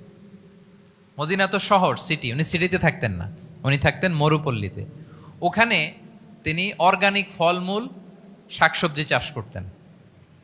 রাসূল সাল্লাল্লাহু আলাইহি ওয়াসাল্লাম ওনার এই অর্গানিক ফলমূল আর শাকসবজি খুব পছন্দ করতেন। ফলে উনি প্রায় সেই মরুপল্লী থেকে রাসূল সাল্লাল্লাহু আলাইহি ওয়াসাল্লামের জন্য অর্গানিক ফ্রেশ ফ্রুট আর শাকসবজি মদিনায় নিয়ে আসতেন এবং এগুলো ফ্রিতে দিতেন রাসূল সাল্লাল্লাহু আলাইহি ওয়াসাল্লামকে অ্যাজ এ গিফট। উপহার হিসেবে রাসূল সাল্লাল্লাহু আলাইহি ওয়াসাল্লামকে মরুপল্লী থেকে চাষ করে আনা ফলমূল শাকসবজি দিতেন, আর কিছু শাকসবজি ফলমূল তিনি মদিনার বাজারে বিক্রি করতেন। তো একবার তিনি এসে রাসূল সাল্লাল্লাহু আলাইহি ওয়াসাল্লামকে অর্গানিক এই ফ্রুটগুলো দিয়ে বাকিগুলো মদিনার বাজারে বিক্রি করতেছেন। রাসূলুল্লাহ সাল্লাল্লাহু আলাইহি ওয়াসাল্লাম বাজার ভ্রমণে গেলেন, যে দেখে ওই তো জাহের, উনি আবার কানা রজুলান দামিমান, একটু কুৎসিত দেখতে, একটু খাটো কুৎসিত শ্যামবর্ণের ছিলেন। তো ওনাকে দেখেই রাসূল সাল্লাল্লাহু আলাইহি ওয়াসাল্লাম পিছন থেকে এরকম ঝাপটে ধরলেন, পিছন থেকে হাগ করলেন আর কি। তো পিছন থেকে যখন ঝাপটে ধরলেন, উনি তো আর দেখতে পারতেছেন না কে ধরলো। উনি বলে মান হাদা আরসিলনি, এই ছাড়ো ছাড়ো, কে কে, এই কোন লোক আমারে ধরলো, ছাড়ো ছাড়ো করে অস্থির। যখন পিছনে ফিরে দেখে আল্লাহ রাসূল সাল্লাল্লাহু আলাইহি ওয়াসাল্লাম, এখন আর ছাড়াছাড়ি করে না, এখন ওনার পিঠটা রাসূল সাল্লাল্লাহু আলাইহি ওয়াসাল্লামের বুক মোবারকের দিকে আরো লাগাই দিচ্ছে এইভাবে। সুবহানাল্লাহ। এতক্ষণ বলে এই কে, ছাড়ো ছাড়ো, যখন দেখে রাসূল সাল্লাল্লাহু আলাইহি ওয়াসাল্লাম এখন আর তাড়াহুড়ো করতেছে না, এখন ওনার পিঠটা রাসূল সাল্লাল্লাহু আলাইহি ওয়াসাল্লামের বুক মোবারকের সাথে আরো ঠেলে দিচ্ছে। রাসূল সাল্লাল্লাহু আলাইহি ওয়াসাল্লাম এবার মজার ছলে বললেন মাইয়াশতারি হাযাল আব, ফান করে বলতেছেন, এই একটা দাস আছে আমার কাছে, এই লোকটারে কে কিনবে, আমি বেচবো, কে কিনবে? জাহের রাদিয়াল্লাহু তাআলা আনহু বলেন, ইয়া রাসূলুল্লাহ ইদান ওয়াল্লাহি তাজিদুনি কাসিদান, আমি কালো মানুষ, আমি সস্তা মানুষ, আমারে বেচলে বেশি দাম পাবেন না আপনি, আমি তো সস্তা মানুষ ইয়া রাসূলুল্লাহ। রাসূল সাল্লাল্লাহু আলাইহি ওয়াসাল্লাম বললেন আনতা লাস্তা ইনদাল্লাহি কাসিদ ইয়া জাহির, হে জাহির তুমি আল্লাহর কাছে সস্তা নও, আনতা ইনদাল্লাহি গালি, তুমি আল্লাহর কাছে বড্ড দামি। আল্লাহু আকবার। হে জাহের, তুমি, তোমার স্কিন ব্রাইট কালার না, তুমি কুৎসিত, তুমি দুনিয়াতে সস্তা হতে পারো কিন্তু আমার আল্লাহর দরবারে তুমি কভু সস্তা নও। আনতা ইনদাল্লাহি গালি, আল্লাহর কাছে তুমি বড্ড দামি। দেখেন ইন্টারেকশন কোন মাত্রায় গেলে পিছন থেকে যে এরকম হাক করা যায়, ঝাপটে ধরা যায় এক সাহাবীকে। সুবহানাল্লাহ বিহামদি।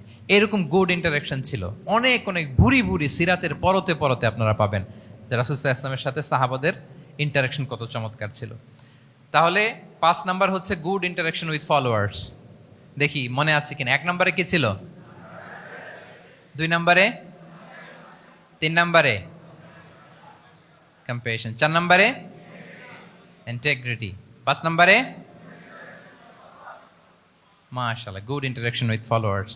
6 নম্বরে হচ্ছে কারেজ, সাহসিকতা। নেতা হইতে হইলে সাহস লাগবে না?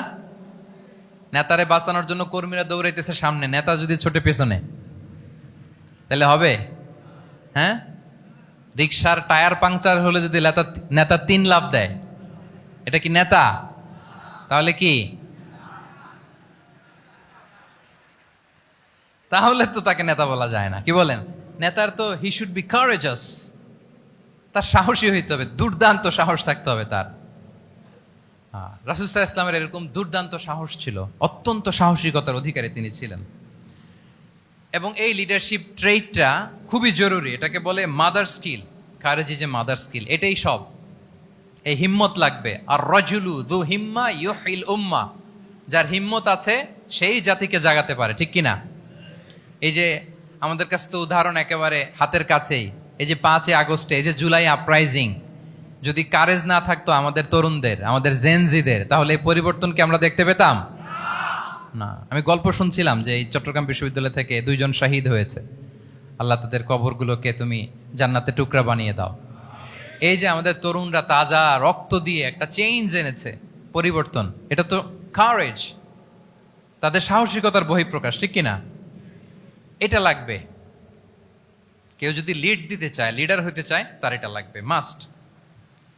রাসূল সাল্লাল্লাহু আলাইহি ওয়াসাল্লাম অত্যন্ত সাহসী ছিলেন। দুই একটা উদাহরণ আমরা সিরাত থেকে দেখি। একবার মদিনাতে রাত্রিবেলা বিকট একটা আওয়াজ হলো, বিকট বিকট আওয়াজ, এত আওয়াজ সবাই ঘুম থেকে জেগে গেল। ঘুম থেকে জেগে সবাই হতভম্ব, কিরে এত আওয়াজ তো মদিনাতে কখনো শুনি না। ঘটনা কি? কেউ ঘোড়া নিয়ে, কেউ উট নিয়ে, কেউ খচ্চর নিয়ে, কেউ এমনি খালি পায়ে ছুটতে আরম্ভ করলো আওয়াজের দিকে, দেখি যাই কোথায় কি হলো।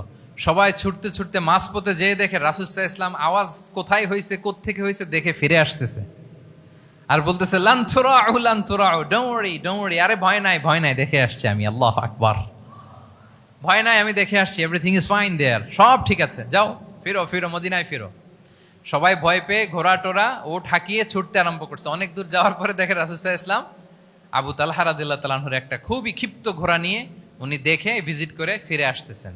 সুবহানাল্লাহ। তাহলে বিপদ ঘটলে নেতা থাকতে হবে কই, সামনে না পেছনে? আমাদের নেতারা থাকে কই? নাকি পেছনেও খুঁজে পাওয়া যায় না?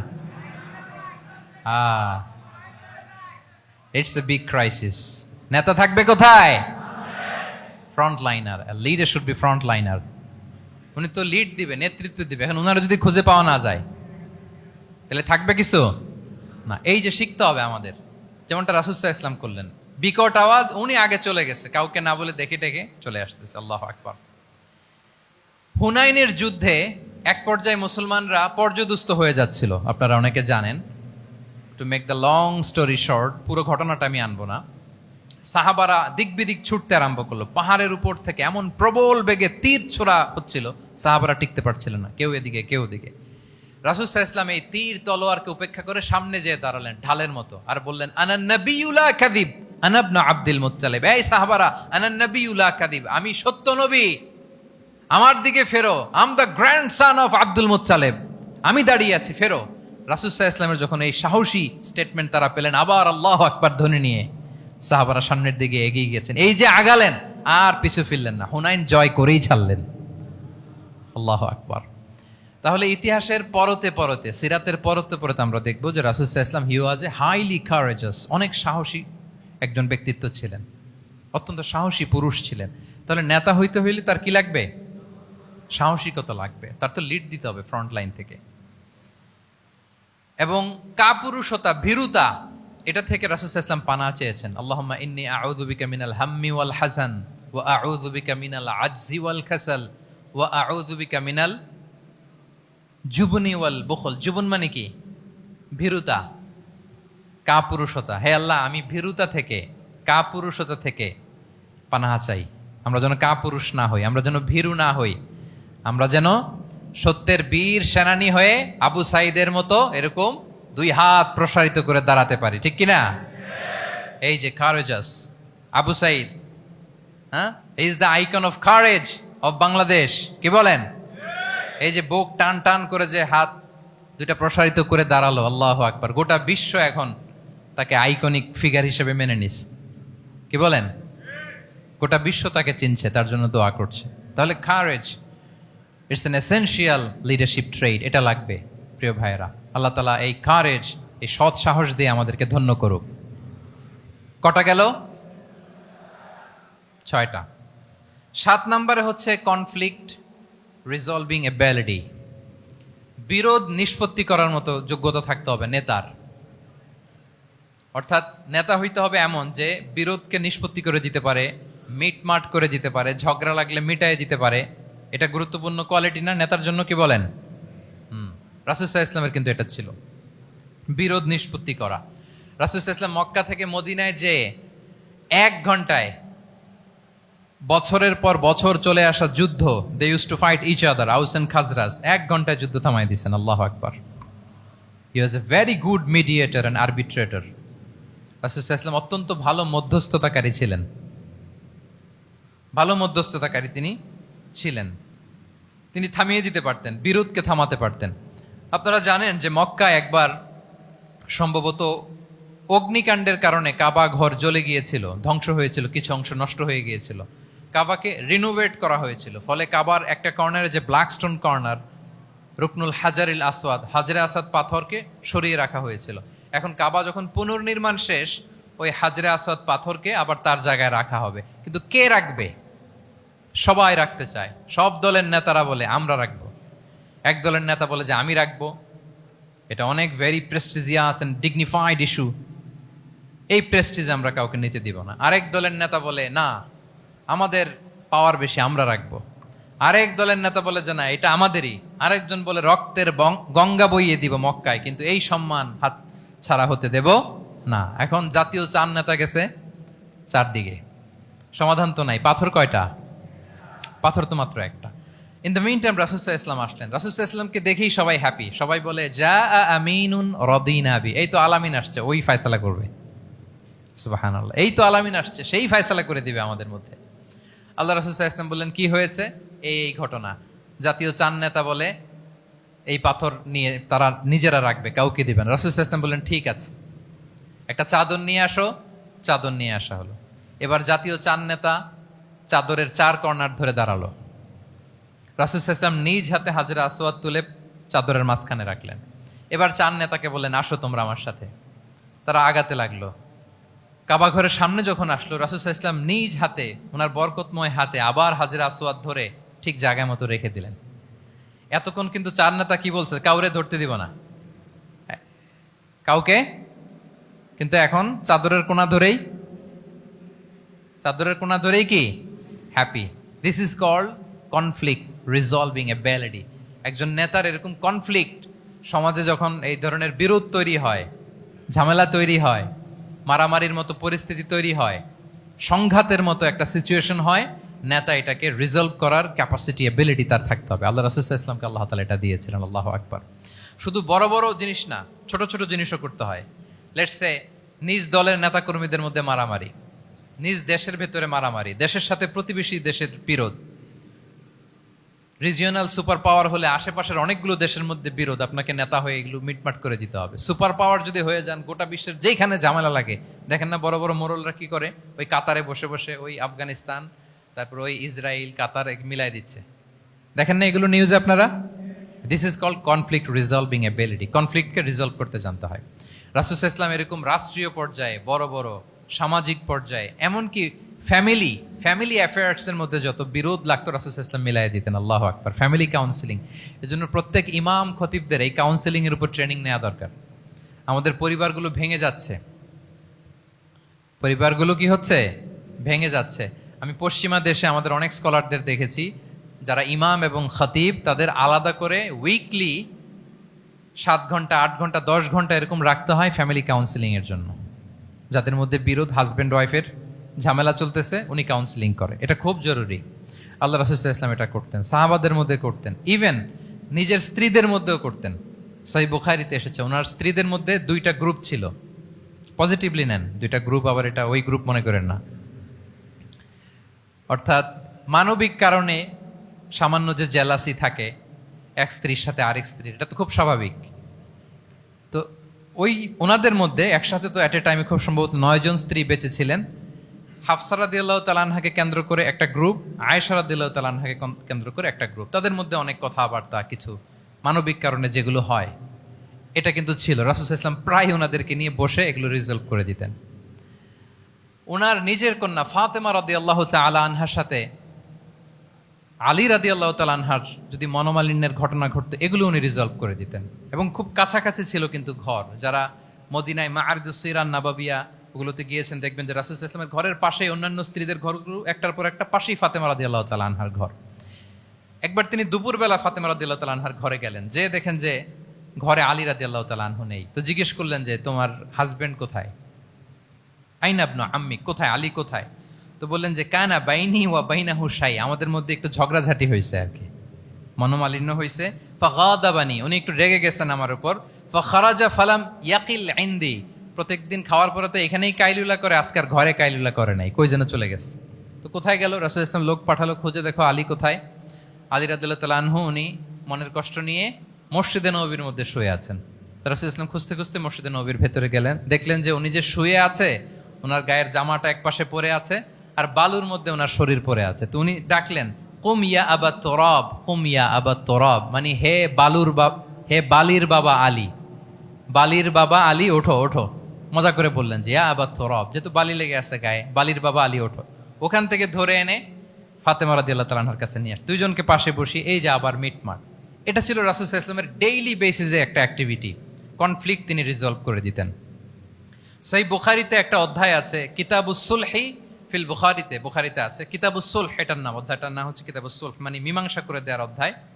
একটা পরিচ্ছেদ আছে, পরিচ্ছেদের নাম হচ্ছে বাবু কওলিল ইমামি লি আসহাবিহি ইযহাবু বিনা নুসলিহ বাইনাহুম। রাসূল সাল্লাল্লাহু আলাইহি ওয়াসাল্লাম প্রায় বলতেন যে আমাকে নিয়ে যাও, আমি মিলাই দিব। ঝগড়া ঝাঁটি মারামারির কথা শুনলে রাসূল সাল্লাল্লাহু আলাইহি ওয়াসাল্লামের বিখ্যাত ডায়লগ এটা। উনি বলতেন, আরে ঝগড়া, ইযহাবু বিনা, আমি আছি না, আমার নিয়ে যাও, আমি মিলাই দিব। আমাকে নিয়ে যাও, আমি সংশোধন করে দিব। আল্লাহু আকবার। তাহলে কনফ্লিক্ট রিজলভিং এবিলিটি, এটা একজন নেতার থাকা চাই। কি বলেন? আচ্ছা, কয়টা গেল? কয়টা? 7:40 বেজে গেছে। আচ্ছা, 8 নম্বরে হচ্ছে visionary. Visionary, a leader should be futuristic. সময়ের আগে চলতে পারা, এটা নেতার কাজ। He should see beyond the boundary, out of the box. তাকে আউট অফ দ্য বক্স চিন্তা করতে হবে। কর্মীরা যদ্দূর দেখে এয়ারপোর্ট থেকে নেতা দেখা শুরু করবে, তখন সে হয়ে উঠবে নেতা। হ্যাঁ, এটাকে বলে ভিশনারি। এই ট্রেডটা একটা লিডারশিপ ট্রেড, খুব গুরুত্বপূর্ণ লিডারশিপ ট্রেড, মানে ফারসাইটেডনেস থাকা, দূরদর্শিতা থাকা, ফিউচারিস্টিক অ্যাটিটিউডের হওয়া, সময়ের আগে চলতে পারা, মানে আগ থেকে আন্দাজ করতে পারা। রাসূল সাল্লাল্লাহু আলাইহি ওয়াসাল্লামের মধ্যে এটা ছিল। কেমন ছিল? ওনার দুই একটা উক্তি আমি কয়েকটা হাদিস শেয়ার করি। তিনি বলতেন, ইন্নাল্লাহা যাওয়ালি আল আরদা ফারাআইতু মাশআরিকাহা ওয়া মাগারিবাহা ওয়া ইন্না মুলকা উম্মতি সায়াবলুগু মুলকুহা মা যুবিয়ালি মিনহা। আল্লাহ তাআলা এই পৃথিবীটাকে ফোল্ড করে ছোট রেপ্লিকা বানিয়ে আমার সামনে তুলে ধরেছেন। ফারাআইতু মাশারিকাহা ওয়া মাগারিবাহা, আমি পৃথিবীর প্রাচ্য পাশ্চাত্য সবটুকুন দেখেছি। আর আমি যদ্দূর দেখেছি ঠিক তদ্দূর জায়গায় আল্লাহ তাআলা লা ইলাহার বাণী পৌঁছে দিবে। যদ্দূর দেখেছি, ঠিক যদ্দূর দেখেছি তদ্দূর পৌঁছে যাবে ইসলামের সুমহান বাণী। আজকে পৌঁছে গেছে না পৃথিবীতে? পৃথিবীতে এমন কোনো জায়গা আছে যেখানে লা ইলাহার ধ্বনি উচ্চারিত হয় না? এমন কোনো জায়গা নেই। তার মানে ফিউচারিস্টিক, সে 1400 বছর আগের কথা, যে পৃথিবীর আনাচে কানাচে কোথাও বাকি থাকবে না, সব জায়গায় ইসলাম পৌঁছে যাবে। অন্য জায়গায় বললেন, লায়াবলাগান্না হাযাল আমরু মা বালাগাল লাইলু ওয়ান নাহার ওয়ালা ইয়াতরুকুল্লাহু বাইতা মাদার ওয়ালা ওয়াবার ইল্লা আদখালাহুল্লাহু হাযাদ দ্বীন। এই ইসলাম যেখানে দিন হয় রাত হয়, পৃথিবীর যেখানে দিন রাত্রি সংঘটিত হয়, সব জায়গায় পৌঁছবে। এমন কোনো কাঁচা ঘর, পাকা ঘর, কোনো জঙ্গল, কোনো পাহাড়, কোনো ভূখণ্ড, এই পৃথিবীতে কোনো এমন কোনো জনপদ থাকবে না যেখানে ইসলামের বাণী পৌঁছবে না। সব জায়গায় পৌঁছে যাবে। আল্লাহু আকবার। তাহলে এটা হচ্ছে ফিউচারিস্টিক অ্যাটিটিউডের ব্যক্তিত্ব হওয়ার কারণে তিনি এমনটি বলেছেন। আগাম বুঝে ফেলতেন, আগাম। আপনারা হুদাইবিয়ার সন্ধির কথা জানেন না? জানেন? হুদাইবিয়ার ট্রিটির কথা শুনেছেন না? 1400 সাহাবা গিয়েছিলেন ওমরা করতে, ওরা ওমরা করতে দিবে না, সন্ধি করো। তো কি সন্ধি? বলে যে রসুলুল্লাহ লেখা যাবে না, মুহাম্মদ রসুলুল্লাহ, নো রসুলুল্লাহ, রসুলুল্লাহ কাটো। সাহাবিরা বলে আমরা কাটতে পারবো না। রাসূল ইসলাম বললেন না না, কেটে ফেলো। কাটা হলো। এই বছর ওমরা করতে পারবো না, সাহাবারা বলে আমরা মানি না। রাসূল ইসলাম বললেন এটাও মেনে নাও। আগামী বছর আসবা ওমরা করতে, থাকতে পারবা মাত্র 3 দিন। কয়দিন? সাহাবিরা বলে অসম্ভব, এটা আমাদের ভূখণ্ড, আমরা যতদিন মনে চায় থাকবো। রাসূল ইসলাম বললেন না না, বাদশাহ না, মেনে নাও। মক্কা থেকে কোনো লোক মদিনায় গেলে আমাদেরকে মক্কায় ফেরত দিতে হবে, কিন্তু মদিনা থেকে কেউ মক্কায় আসলে আমরা ফেরত দেব না। দেখছেন ক্লজগুলো? দেখছেন একটার পর একটা, সবগুলো কাফিরদের পক্ষে যায়। কোন সাহাবা রাজি হচ্ছেন না, কিন্তু আল্লাহ রাসূল সাল্লাল্লাহু আলাইহি ওয়াসাল্লাম কি বলেন? তিনি কি বললেন? মেনে নাও, রাজি। কারণ সাহাবারা তো অতটুক দেখতে পারতেছে না। বলেন 3 তালা উপর থেকে, 3 তালা ভবন থেকে একজন মানুষ যদ্দূর দেখে, 30 তালা ভবনের উপর থেকে কি ওইরকমই দেখে? কিরকম দেখে? পানোরামিক ভিউ দেখে, সে অনেক বড় করে দেখে। আর 3 তালার উপর থেকেই সামান্য কিছু দেখে। রাসূল সাল্লাল্লাহু আলাইহি ওয়াসাল্লাম অনেক দূর দেখতে পাচ্ছিলেন। তিনি চিন্তা করলেন, কিছু বছর যদি আমাদের মধ্যে দাঙ্গা হাঙ্গামা যুদ্ধ বন্ধ থাকে, আমরা গ্লোবালি ইসলামকে ছড়াই দিতে পারবো। শান্তভাবে মদিনাতে একটা স্ট্রং ইসলামিক কমিউনিটি আমরা তৈরি করতে পারবো। আল্লাহু আকবার। এবং তিনি দেখতে পাচ্ছিলেন, ইন্না ফাতাহনা লাকা ফাতহাম মুবিনা, এই হুদাইবিয়ার এই চুক্তি, যেটা আদতে অ্যাপারেন্টলি মনে হচ্ছে সব আমাদের বিপক্ষে যায়, আসলে এইটাই আমাদেরকে ভূমি ধস জয় এনে দিবে। আল্লাহু আকবার। এবং সেটাই হয়েছে। তাহলে নেতার কাজ হচ্ছে, নেতা সময়ের আগে চলবেন, ফিউচারিস্টিক হবেন, যেটাকে আমরা বলি কি ভিশনারি। কি বলি? তাহলে 8 নম্বর পয়েন্টটা কি ছিল? ভিশনারি। 9 নম্বর হচ্ছে রেজিলিয়েন্স। এটা একটা চমৎকার লিডারশিপ ট্রেট। রেজিলিয়েন্স মানে সংকট কাটিয়ে ঘুরে দাঁড়াবার সামর্থ্য, মানে যাকে কেউ থামাতে পারে না। আনস্টপেবল। আনস্টপেবল, কোনো কিছু তাকে থামাতে পারে না। লেগে থাকার মানসিকতা, টিকে থাকার মানসিকতা, সহজে হার না মানা, আবার ঘুরে দাঁড়ানো, এটার বলে রেজিলিয়েন্স। এই ক্যাপাসিটি, এই কোয়ালিটি রাসূল সাল্লাল্লাহু আলাইহি ওয়াসাল্লামের মধ্যে ছিল। হি ওয়াজ আনস্টপেবল, হ্যাভিং আনবিলিভেবল সাবর। কোনো কিছু রাসূল সাল্লাল্লাহু আলাইহি ওয়াসাল্লামকে থামাতে পারে নাই। পেরেছে? বলেন, পেরেছে কেউ থামাতে? ছোটবেলা থেকে স্ট্রাগল করে, একটার পর একটা স্ট্রাগল ফেস করে বড় হয়েছেন। জন্মের আগেই তো ওনার পিতাকে আল্লাহ তাআলা উঠিয়ে নিলেন। তার মানে বাবাকে নিজ চোখে এই দুনিয়াতে আমাদের প্রিয় নবীজি দেখে যান নাই। আল্লাহ রাসূল সাল্লাল্লাহু আলাইহি ওয়াসাল্লাম ওনার বাবাকে, পিতাকে দেখছেন? দেখেন নাই। ওনাদের আমেনা এবং আব্দুল্লাহ, ওনাদের সংসার ছিল মাত্র সপ্তাহখানেক, 1 সপ্তাহের সংসার। কয়দিনের সংসার? কয়দিনের? 7 দিনের। এই সপ্তাহখানেকের সংসারেই আল্লাহ তাআলা রাসূল সাল্লাল্লাহু আলাইহি ওয়াসাল্লামকে ওনার মায়ের পেটে পাঠিয়েছেন। আব্দুল্লাহ চলে গেলেন ব্যবসায়, ফিরে আসার পথে ওখানেই মারা গেলেন, ইয়াসরিবে। তার মানে জন্মের আগেই বাবাকে হারালেন, ইয়াতিম হয়ে দুনিয়াতে আসলেন। এরপরে মাকে হারালেন, এরপরে দাদাকে হারালেন, এরপরে চাচাকে হারালেন। Physically, mentally torture, emotionally traumatise করার যত ধরন আছে কাফিররা করেছে, কোনো কিছু রাসূল সাল্লাল্লাহু আলাইহি ওয়াসাল্লামকে থামাতে পেরেছে? বলেন, থামাতে পেরেছে? ওনার লাইফ থ্রেট ছিল। হিজরতের রাতে তো আল্লাহ তাআলা বললেন আজই যেতে হবে, না হলে হত্যার ষড়যন্ত্র হচ্ছে, ব্ল্যাক ম্যাজিক করা হয়েছে। রাসূল সাল্লাল্লাহু আলাইহি ওয়াসাল্লাম খাসির মাংস, খাসির যে বাজুর মাংস, এটা পছন্দ করতেন। খাইবারে এক ইহুদি নারী এই খাসির মাংসের মধ্যে বিষ মিশিয়ে, পয়জন দিয়ে রাসূল সাল্লাল্লাহু আলাইহি ওয়াসাল্লামকে খাইয়েছিল হত্যার জন্য, একটার পর একটা। বলেন, রাসূল সাল্লাল্লাহু আলাইহি ওয়াসাল্লামের মিশন থেকে এক চুল পরিমাণ ওনাকে পেছনে নেওয়া গিয়েছে? He was unstoppable. This is called resilience. একজন নেতার মধ্যে এই রেজিলিয়েন্ট মানসিকতা থাকতে হবে, যে আমাকে কেউ থামাইতে পারবে না, আমরা আমাদের মঞ্জিলে মকসুদে যাবই। হ্যাঁ, আমরা যাবই, আমাদেরকে কেউ থামাতে পারবে না, এই মেন্টালিটির হইতে হবে। এটা হচ্ছে একটা লিডারশিপ ট্রেট, রেজিলিয়েন্ট। 10 নম্বরে হচ্ছে স্ট্র্যাটেজিক লিডারশিপ। নেতার কৌশলী হতে হয়। তার যে লক্ষ্য, মিশন, ভিশন, এটা সে সুকৌশলে আদায় করে নিবে। নেতাদের কি হইতে হয়? কৌশলী। এটাকে বলে স্ট্র্যাটেজিক লিডারশিপ। এটা রাসূল সাল্লাল্লাহু আলাইহি ওয়াসাল্লামের ছিল। শুধু স্ট্র্যাটেজি নিয়ে, রাসূল সাল্লাল্লাহু আলাইহি ওয়াসাল্লামের স্ট্র্যাটেজি নিয়ে সুদীর্ঘ আলোচনা হতে পারে। আমি 2-1টা স্ট্র্যাটেজির কথা বলি, 2-1টা ওয়ার স্ট্র্যাটেজি। যুদ্ধের ময়দানে উনি কি স্ট্র্যাটেজি অবলম্বন করতেন দেখেন। উনি যুদ্ধের ডিস্ট্রাকশনকে, ক্যাজুয়ালিটি মিনিমাইজ করবার জন্য ওনার নির্দেশনা থাকতো, খবরদার কোনো নারীর গায়ে হাত তুলো না যুদ্ধের ময়দানে, শিশুর গায়ে হাত তুলো না, কোনো পাদ্রীর গায়ে হাত তুলো না, উপাসনারত যে সন্ন্যাসীরা আছে তাদের গায়ে হাত তুলো না, ওই এলাকার গবাদি পশুগুলোকে মেরো না, গাছপালা ধ্বংস করো না, যারা তোমাদের বিরুদ্ধে তলোয়ার ধরেনি তাদেরকে অ্যাটাক করো না। আল্লাহু আকবার, হোয়াট এ স্ট্র্যাটেজি! এবং যুদ্ধ চলাকালীন সময়ে সব সৈনিককে উনি এক জায়গায় মোতায়েন করতেন না। সব সৈনিককে এক জায়গায় মোতায়েন করতেন না, 5 ভাগে ভাগ করে নিতেন। ডান পাশে মাইমানা, বাম পাশে মাইসারা, সামনে হচ্ছে মুকাদ্দিমাতুল জাইশ, মাঝখানে কালব, পেছনে খালফ। এইভাবে 5টা ব্যাটালিয়নে ভাগ করে তারপরে তিনি যুদ্ধ পরিচালনা করতেন। What a war strategy!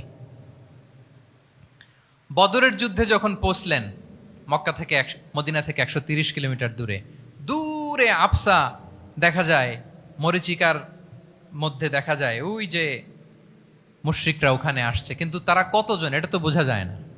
তো কিছু ছেলে এই মরুভূমিতে থাকে, ওদেরকে পানি সরবরাহ করে। এদেরকে রাসূল সাল্লাল্লাহু আলাইহি ওয়াসাল্লাম জিজ্ঞেস করলেন যে কুরাইশরা যে আসছে তারা সংখ্যায় কত?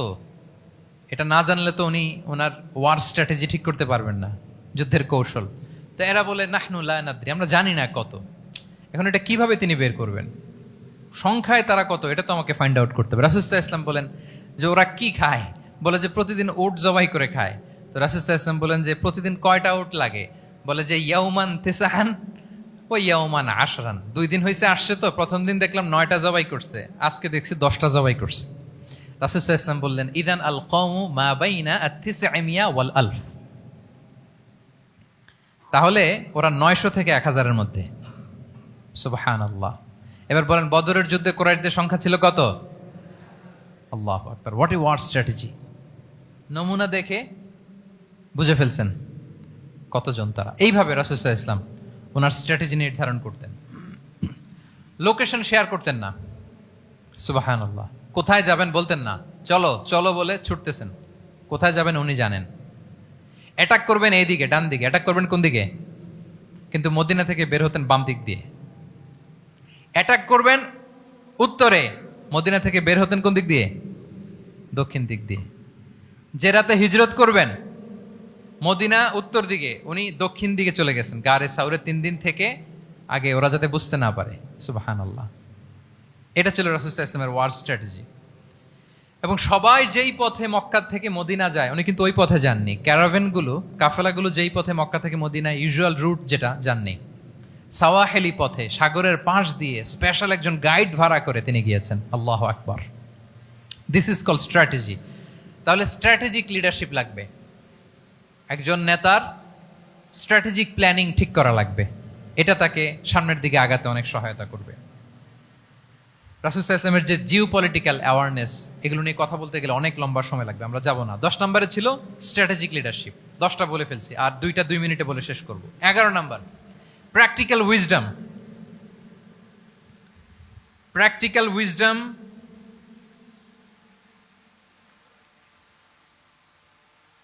এটা হচ্ছে 11 নম্বর পয়েন্ট।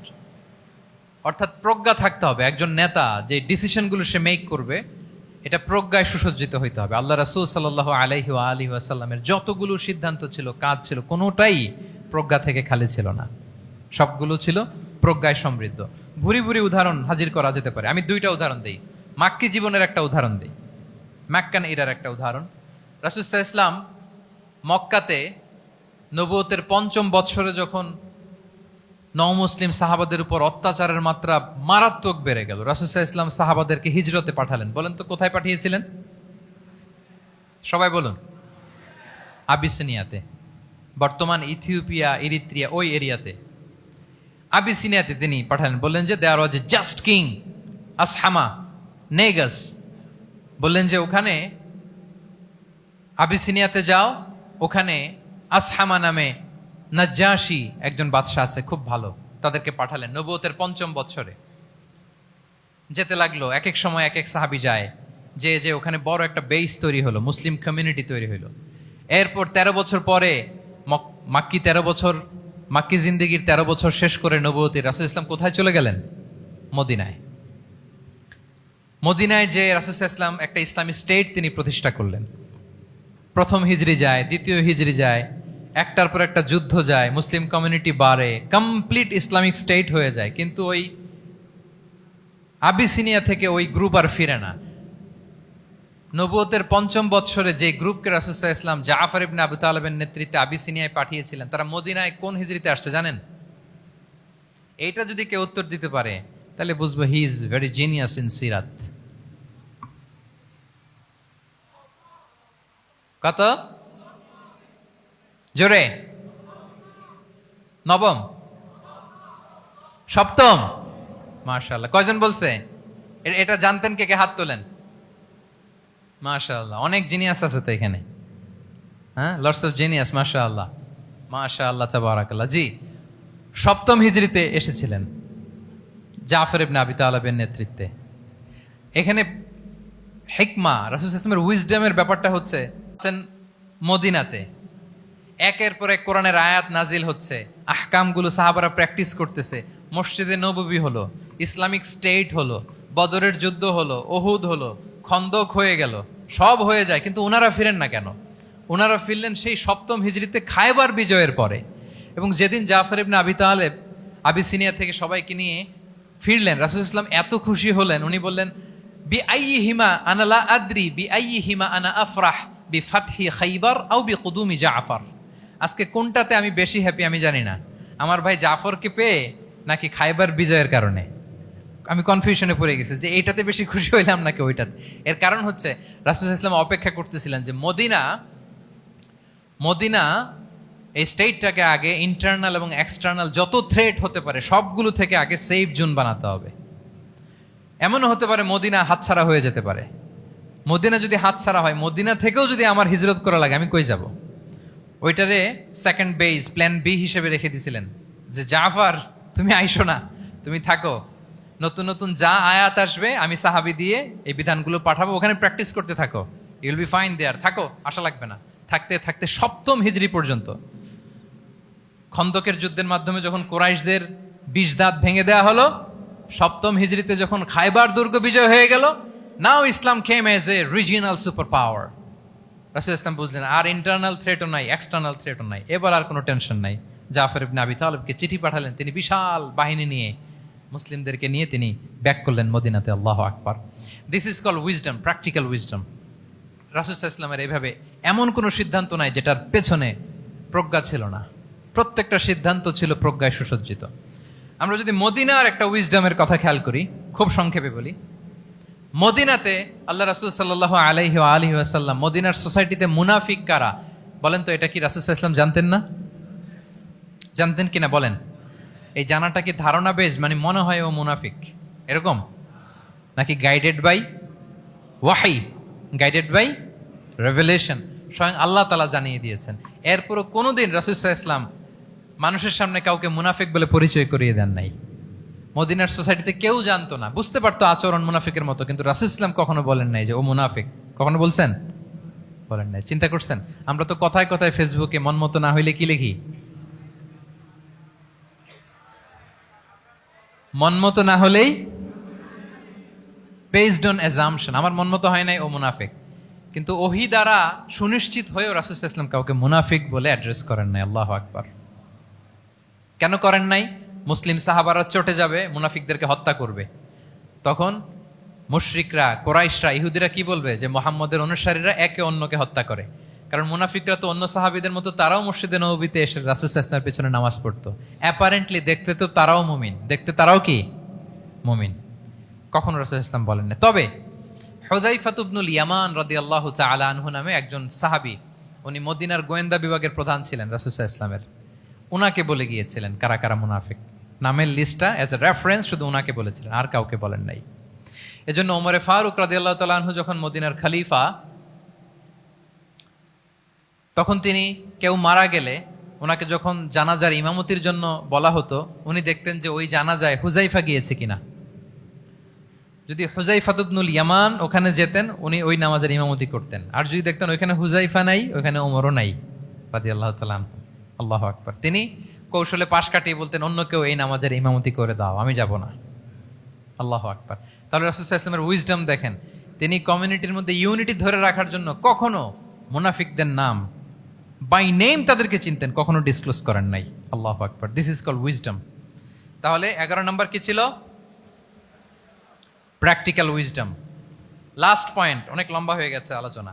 শেষ নাম্বার হচ্ছে 12 নাম্বার হচ্ছে, লাস্ট পয়েন্ট হচ্ছে সাকসেশন ম্যানেজমেন্ট।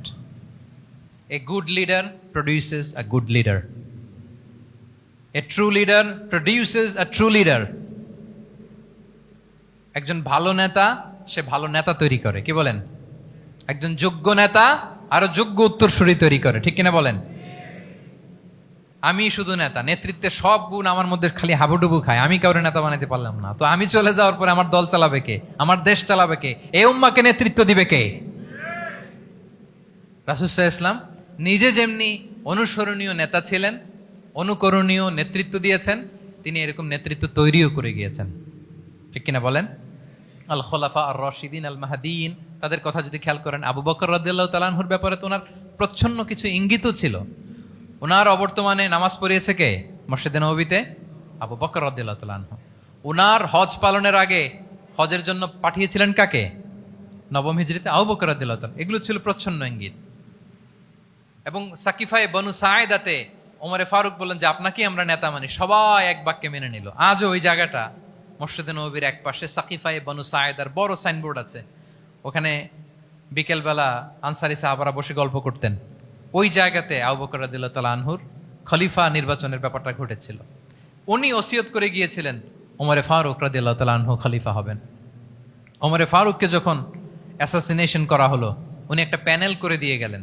সেখান থেকে ওসমান রাদিয়াল্লাহু তাআলা আনহু হলেন।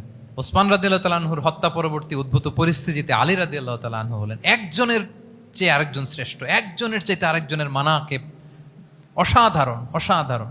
এই যে নেতৃত্ব রাসূল সাল্লাল্লাহু আলাইহি ওয়াসাল্লাম এটা জীবদ্দশায় তৈরি করেছেন। যার যেখানে ক্যাপাসিটি দেখেছেন তাকে ওই দিকে উদ্বুদ্ধ করেছেন।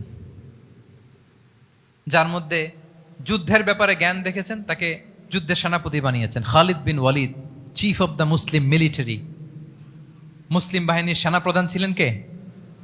খালিদ বিন ওয়ালিদ। ওনার দিয়ে কখনো কবিতা লিখতে পাঠাইছেন রাসূল সাল্লাল্লাহু আলাইহি ওয়াসাল্লাম, কিন্তু হাসান বিন সাবেদকে দিয়ে কি করছেন? শুধু কি কবিতা লেখানো, ওনার মিম্বরের পাশে মসজিদে নববীতে আরেকটা মিম্বর বানাই দিয়েছেন, স্টেজ, যে তুমি এখানে দাঁড়িয়ে এমন জ্বালাময়ী কবিতা লিখবে যেন গুজবাম হয় মুসলমানদের, জেহাদের ময়দানের জন্য ঝাঁপিয়ে পড়ে। তাহলে খালিদ বিন ওয়ালিদকে দিয়ে এক কাজ করিয়েছেন, হাসান বিন সাবিতকে দিয়ে আরেক কাজ করিয়েছেন। মুআদ ইবনে জাবাল রাদিয়াল্লাহু তাআলা আনহু প্রশাসনিক কার্যক্রম ভালো বুঝতেন। মদিনা রাষ্ট্রের সবচাইতে বড় সিনিয়র আমলা ছিলেন মুআদ ইবনে জাবাল, ইয়ামানের গভর্নর করে পাঠিয়েছেন। ওনার এটাতে যোগ্যতা ছিল। যার যেখানে তিনি প্রতিভা দেখেছেন ইসলামের কল্যাণে রাসূল সাল্লাল্লাহু আলাইহি ওয়াসাল্লাম ওই প্রতিভাগুলোকে কাজে লাগিয়েছেন। এইভাবে ওনার সাকসেশন ম্যানেজমেন্টকে উনি গড়ে তুলেছেন। ফলে ওনার পরবর্তীতে বছরের পর বছর ইসলামী নেতৃত্বের হাল ধরতে মুসলিম উম্মার বেগ পেতে হয় নাই, ঠিক কিনা বলেন? তাহলে a good leader, a true leader produces a good leader. একজন সফল নেতা সে এরকম আরো অনেক সফল নেতৃত্ব তৈরি করে যায়, তাহলেই তার নেতৃত্ব সামনের দিকে আগাতে থাকে। তাহলে সর্বশেষ পয়েন্টটা কি ছিল? Succession management. 12টা জিজ্ঞেস করলে বলা যাবে? হ্যাঁ, নোট করে রাখছেন বোধহয় না? খুব খুশি হয়েছে আমি, মাশাআল্লাহ। শ্রোতা যদি ভালো হয়, শ্রোতা যদি দেখি যে না আমার সাথে সাথে মাথা নাড়ায়, রেসপন্স করে, উত্তর দেয়, তখন কথা বলতেও ভালো লাগে। মানে এত গরমের মধ্যে, এত কষ্টে, অল আর সোয়েটিং, বাট এত মনোযোগের সাথে আপনারা শুনেছেন। আল্লাহ তাআলা আপনাদেরকে কবুল করুক।